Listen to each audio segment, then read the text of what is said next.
నమస్తే అందరికీ. నిన్నటి అధ్యాయంలో బహాటే బాబా భక్తునిగా ఎలా మారాడో తెలుసుకున్నాం కదా. ఈ అధ్యాయంలో బాబా తన భక్తులకి ఏం పరీక్ష పెట్టారు, బాబా మాటే మహామంత్రం ఎలా అయ్యింది, ఖండయోగ సాధన గురించి తెలుసుకుందాం.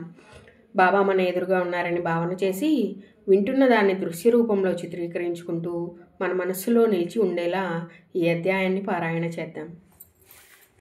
షిరిడీ గ్రామంలోని ప్రజలతో పాటుగా చుట్టుపక్కల దూర ప్రాంతాల్లో గల ప్రజల్లో కూడా బాబా సాక్షాత్తు భగవంతుడేనన్న భక్తి భావన పెరిగింది. 3 రోజులు సమాధి స్థితిలో నుండి తిరిగి బ్రతికి లేచిన తర్వాత అంతకుముందు విమర్శనాత్మకంగా బాబాను చూసేవారు కూడా భక్తులయ్యారు. పిచ్చివాడని రాళ్లు విసిరిన పోకిరీలు కూడా పుష్పగుచ్చాలతో పూజించడానికి సిద్ధమయ్యారు. సచ్చిదానంద సమర్థ సద్గురు సాయినాథ్ మహారాజ్కి జై అంటూ భక్తులు పారవస్యంతో జయజద్వానాలు చేస్తూ ఉండేవారు.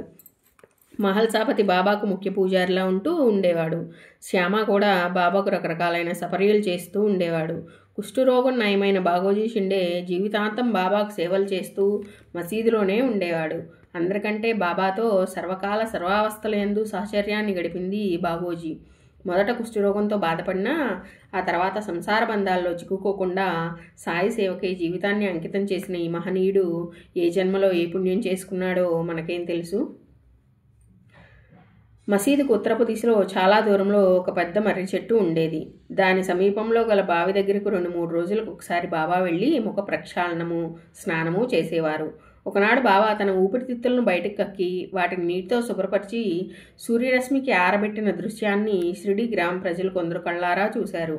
బాబా తరచుగా దౌతి అని కడుపులోని పేగులను శుభ్రపరిచే పద్ధతి ఆచరిస్తూ ఉండేవారు. 3 అంగుళముల వెడల్పు 22.5 అడుగుల పొడవు గల గుడ్డను మృంగి కడుపులో అరగంటకు పైగా ఉంచి తర్వాత కడుపులోని పేగులను లోపలికంటూ ప్రవేశిస్తుంది. ఆ తర్వాత మళ్ళీ దాన్ని మెల్లగా నోటి నుంచి తీసివేస్తే పేగులను పరిశుభ్రపరుస్తూ అది బయటకు వస్తుంది. అదేవిధంగా సాయి తన శరీర అవయవాలన్నింటినీ వేరుగా చేసి మసీదు నందు వేర్వేరు స్థలంలో విడిచిపెట్టేవారు. ఒకనాటి రాత్రి ఒక భక్తుడు మసీదులోనికి రాగా బాబా శరీర అవయవాలన్నీ మసీదులో అక్కడక్కడా పడి ఉండడం చూసి భయపడి బాబాని ఎవరో ఖూనీ చేశారని ఉంటారని గ్రామ మున్సిపు దగ్గరికి వెళ్ళి ఫిర్యాదు చేయాలని నిశ్చయించుకుంటాడు. కానీ మొదటి ఫిర్యాదు చేసిన వారికి ఈ విషయం గురించి పూర్తి వివరాలు తెలుస్తాయని సహజంగా అనుమానిస్తారనే భయంతో ఊరుకుంటాడు. కుతూహలం ఆపుకోలేక మరుసటి రోజు ఉదయమే మసీదుకు వెళ్ళగా బాబా మామూలుగానే హాయిగా కూర్చుని ఉండడం చూసి ఆశ్చర్యపడి బాబాకు సాష్టాంగ ప్రణామం చేస్తాడు.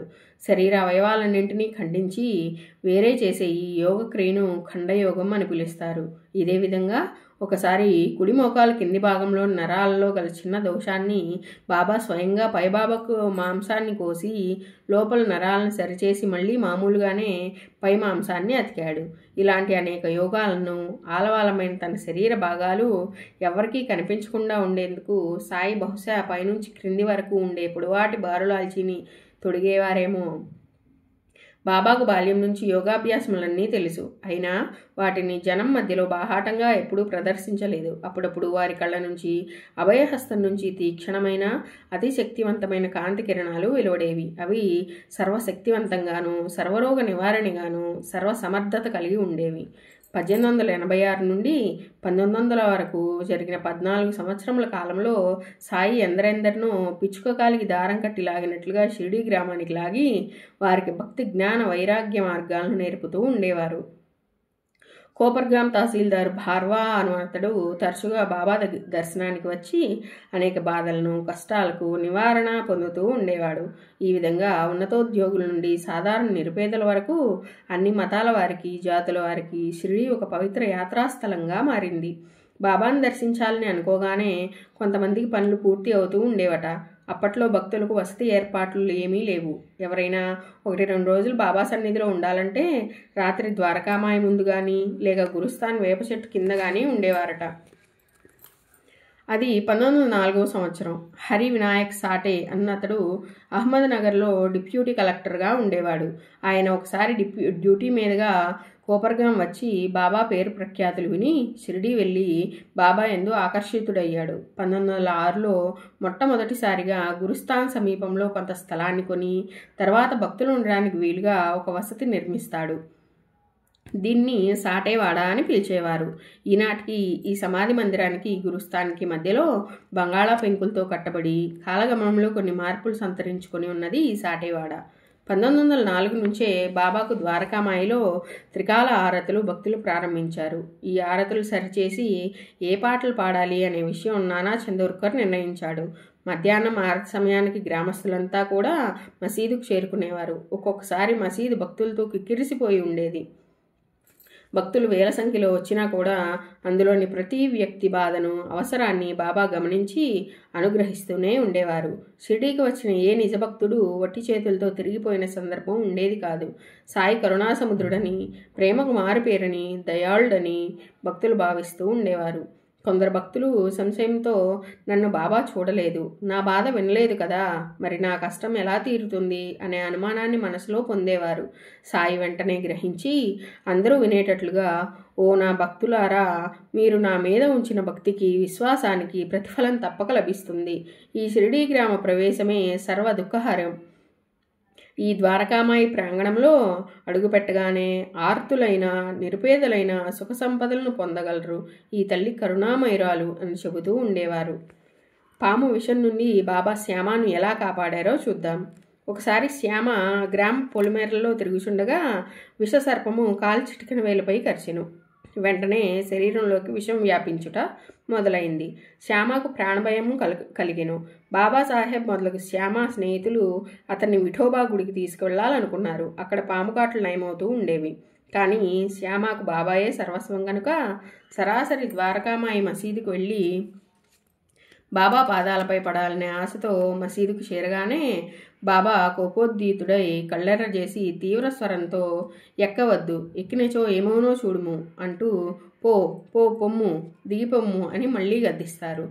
తన సర్వస్వం బాబాగా భావించి వస్తే బాబా మసీదు మెట్లు ఎక్కవద్దంటున్నాడే అని నిరాశ చెంది శ్యామ దిగులు పడతాడు. కానీ యథార్థానికి ఎక్కవద్దని, దిగిపొమ్మని ఆజ్ఞాపించినది పాము విషాన్ని గాని శ్యామను కాదు. విఠలుని గుడికి వెళ్ళమని స్నేహితులు సలహా ఇచ్చినా వినకుండా తన వద్దకే రావాలనే మనోనిశ్చయం శ్యామ చేసినప్పుడే బాబాకు విషయం అర్థమైపోయింది. శ్యామ మసీదులోనికి వచ్చి తనను పాము కరిచిందని, విషం పైకి ఎక్కుతుందని చెప్పే ముందే కాలాన్ని వృధా చేయకుండా విషాన్ని దిగిపోమ్మని బాబా ఆదేశించారు. వేరే మంత్రమే లేక కేవలం వాక్కుతోనే పాము విషాన్ని తొలగించిన తర్వాత మామూలు స్థితికి వచ్చి శ్యామ దగ్గరికి వెళ్ళి కూర్చుని బాబా ఇలా అంటారు, భయపడవద్దు, ఈ దయార్ద్ర ఫకీరు నిన్ను రక్షించి తీరుతాడు. ఇంటికి వెళ్ళి అటూ ఇటూ తిరగకుండా ఇంటిలోనే ఉండుము, పడుకోవద్దు. బాబా ఈ మాటలు అన్న కొద్ది నిమిషాలకి శ్యామ బాగుపడతాడు. ఈ సంఘటన ద్వారా మనం తెలుసుకోవలసిన ముఖ్య విషయం, బాబా వాక్కు మంత్ర యంత్రాల కన్నా శక్తివంతమైనది. ఆయన వాక్కే ఒక మహామంత్రము. కాబట్టి సాయి భక్తులు మంత్రాలను, జాతకాలను, ప్రశ్నలని ఎవరి దగ్గరకు పరుగు తీయనవసరం లేదు. జాతకాలు చెప్పేవారు రాగల కష్టాలను చెప్పగలరు, కానీ సాయి ఆశీర్వదిస్తే అలాంటి కష్టాలన్నీ తొలగిపోయి సుఖశాంతులు లభిస్తాయి. 1905లో షిరిడీ గ్రామంలో కలరా వ్యాపించింది. ఇతర ఊళ్ళో వాళ్లతో గ్రామ ప్రజలంతా రాకపోకలను తగ్గించారు. కలరాన్ని నిర్మూలించాలంటే గ్రామ పెద్దలు 2 నియమాలను నిర్ణయించారు. కట్టెల బండ్లు గ్రామంలోనికి రానియకూడదు, 2 మేకను గ్రామంలో కోయరాదు. ఇవి వట్టి పనికిమాలిన చాదస్తపు నియమాలని బాబాకు తెలుసు. మొదటి నియమం వల్ల గ్రామంలో కట్టెలకు కొరత ఏర్పడుతుంది. బాబా మాత్రం మా చట్టాలను నిర్లక్ష్యం చేశాడు. ఒకనాడు గ్రామంలోకి కట్టెపుల్లల బండి రాబోతున్నది. అవి అందరికీ ఎంతో అవసరం కూడా. అయినా గ్రామస్తులంతా ఆ బండిని తిరస్కరించారు. ఈ విషయాన్ని తెలుసుకున్న బాబా ఆ ప్రదేశానికి వచ్చి కట్టెల బండిని మసీదులోనికి తీసుకుని పొమ్మని చెప్పెను. బాబా లౌకికమైన ఆచార వ్యవహారాలతో పట్టింపు లేనివారు. ఆయనకు ఎదురు చెప్పటకు ఆనాడు ఎవరూ ధైర్యం చేయలేదు. బాబా గురు భక్తికి ఎలాంటి పరీక్ష పెట్టాడో చూద్దాం. ఇదే విధమైన రెండవ కలరా నిబంధనను కూడా బాబా ఉల్లంఘించను. బలహీనముగా ఉండి చావుకు సిద్ధంగా ఉన్న ఒక ముసలి మేకను ఎవరో మసీదుకు తెచ్చారు. ఆ సమయంలో బడే బాబా అక్కడే ఉంటాడు. ఆ మేకను ఒక వేటుతో నరికి బలి చేయమని బడే బాబాను సాయిబాబా ఆదేశిస్తాడు. ఈ బడే బాబా అంటే సాయికి ఎంతో అభిమానం. దక్షిణగా వచ్చిన ధనంలో నుంచి ప్రతిరోజు కొంత భాగం ఆయనకి ఇచ్చేవాడు. చిలుం పీల్చేటప్పుడు, భోజనాల సమయంలోనూ కూడా సాయి బడే బాబాను తన పక్కనే కూర్చోబెట్టుకునేవారు. ఏదైనా పని మీద బడే బాబా ఇతర ప్రాంతాలకు వెళ్ళేటప్పుడు బాబా ఆయనతో పాటు 100కు పైగా అడుగులు కలిసివేసి తిరిగి మసీదుకు వచ్చేవారు. బడే బాబా అసలు పేరు మహమ్మద్. అలాంటి దగ్గర సంబంధం గల ఆయనే అనవసరంగా మేకను చంపనేలా అని నిరాకరిస్తాడు. అప్పుడు శ్యామను పిలిచి మేకను బలి చేయమని కోరుతాడు బాబా. శ్యామ కత్తి కోసం వాడాలోకి పోయి త్వరగా తిరిగిరాడు. అందువలన కాకాసాహెబ్ దీక్షిత్ను ఆదేశిస్తాడు సాయి. అతను సదాచార బ్రాహ్మణ కుటుంబంలో పుట్టి చంపుట అనే తెలియనివాడు. అయినా సరే బాబా ఆజ్ఞకు తల ఒగ్గి చంపుటకు సిద్ధమై చేతిలో ఉన్న కత్తి మేక మీద పట్టుకు సిద్ధంగా ఉండగా బాబా ఆగమని ఆజ్ఞాపించి, ఎంతటి కఠినాత్ముడమైన బ్రాహ్మణుడవు, నీవు మేకను చంపడానికి సిద్ధమవుతావు అంటాడు. బాబా మాటలు విని కత్తిని పక్కన పెట్టి దీక్షిత్ ఇలా అంటాడు, అమృతతుల్యమైన మీ వాక్కులే మాకు వేదం, అదే మాకు చట్టం, ఆ మాటలే మాకు దైవ ఆజ్ఞ. మిమ్మల్ని ఎప్పుడూ జ్ఞాపకం ఉంచుకుంటాము. మీ రూపాన్నే ధ్యానిస్తూ పూజిస్తూ రాత్రింబవళ్ళు మీ ఆజ్ఞలనే పాటిస్తాము. మీరు ఆజ్ఞాపిస్తే అది మంచిదా కాదా అనే ఆలోచన మాకు ఉండదు. దాన్ని పాటించాలా వద్దా అనే వాదనలు కానీ తర్కాలను కానీ మేము చెయ్యము. గురుదేవులైన మీ ఆజ్ఞను అక్షరాలా తప్పకుండా పాటించడమే మా విధి, అదే మా ధర్మం. మీకోసం మా మనస్సు, బుద్ధి, అహంకారంతో పాటుగా ఈ శరీరాన్ని, ధనాన్ని కూడా ధారపోస్తాము. గురు భక్తిని పరీక్షించటకే బాబా ఈ పరీక్షను నిర్వహించారు. శిష్యులు ఎన్ని రకాలు ఉంటారో కూడా ఈ విషయం ద్వారా బాబా అందరికీ నిరూపించి చూపించారు. గురువుకు ఏమి కావాలో గుర్తించి వారు ఆదేశించక ముందుగానే దాన్ని నెరవేర్చువారు ఉత్తములు. గురువు ఆజ్ఞాపించగానే ఆలసించక ఆజ్ఞాపాలన చేయువారు మధ్యములు. మాటిమాటికి తప్పులు చేయుచు గురువు ఆజ్ఞాపించినా కూడా ఆ పని చేయవచ్చునా లేదా అని అనుమానిస్తూ తర్వాత చేద్దాంలే అని వాయిదా వేస్తూ ఉండేవారు సాధారణులు. మొదటి 2 తరగతుల వారు మాత్రమే గురువు నుండి లాభాన్ని పొందగలరు. ఈనాడు చాలామంది మేము ఫలానా వారి శిష్యులమని చెప్పుకుంటూ ఉంటారు. కానీ వారు సాధారణ శిష్యులుగానే ఉంటూ కాలక్షేపం చేస్తూ ఉంటారు. సాయి దగ్గరకు వచ్చి వారిని ఆశ్రయించిన తర్వాత సర్వస్వాన్ని వారికి అర్పించి సర్వస్వ శరణాగతిని పొందాలి. అప్పుడే కైలాసం నుంచి దిగి వచ్చిన ఈ పరమశివునికి అద్భుత శక్తి ఏమిటో తెలుసుకోగలం. ఇలాంటి గట్టి విశ్వాసాన్ని కొన్ని రోజుల వరకు ఉంచగలుగుతాం. కానీ కాలగమనంలో ఆ నమ్మకం, విశ్వాసం అప్పుడప్పుడు చెదిరిపోతూ ఉంటాయి. అందువల్లనే సాబూరి అవసరమన్నారు సాయి. సాబూరి అంటే ఓర్పుతో వేచి ఉండడం. ఇది కూడా భక్తునికి చాలా అవసరం. శ్రద్ధ లేని పూజలు, ఓర్పు లేని భక్తి ఎందుకు పనికిరావు. అలాంటి వాటి వలన సాధకులు కానీ భక్తులు కానీ ఉపయోగాన్ని పొందలేరు. మా పాఠకుల హృదయాల్లో సాయి స్థిర నివాసమై ఉండాలని, వారి ఇంటిలో సాయి ఒక కుటుంబ సభ్యుడిగా మారాలని, శ్రద్ధ, సబూరి అనే ఈ 2 మణిదీపాలు సాయి భక్తులందరూ విడవకుండా ఉండాలని, సాయి రక్ష సర్వ జగద్రక్షగా మారాలని ఈ అధ్యాయాన్ని భక్తి శ్రద్ధలతో పారాయణ చేయు భక్తుల హృదయాల్లో సాయి భక్తి అనే మహావృక్షం పెరిగి పెద్దదై హీనులకు, దీనులకు ఆశ్రయాన్నిచ్చే వటవృక్షంగా మారాలని ఆశిస్తూ ఈ అధ్యాయాన్ని ఇంతటితో ముగిద్దాం. సచ్చిదానంద సాయి మంగళం.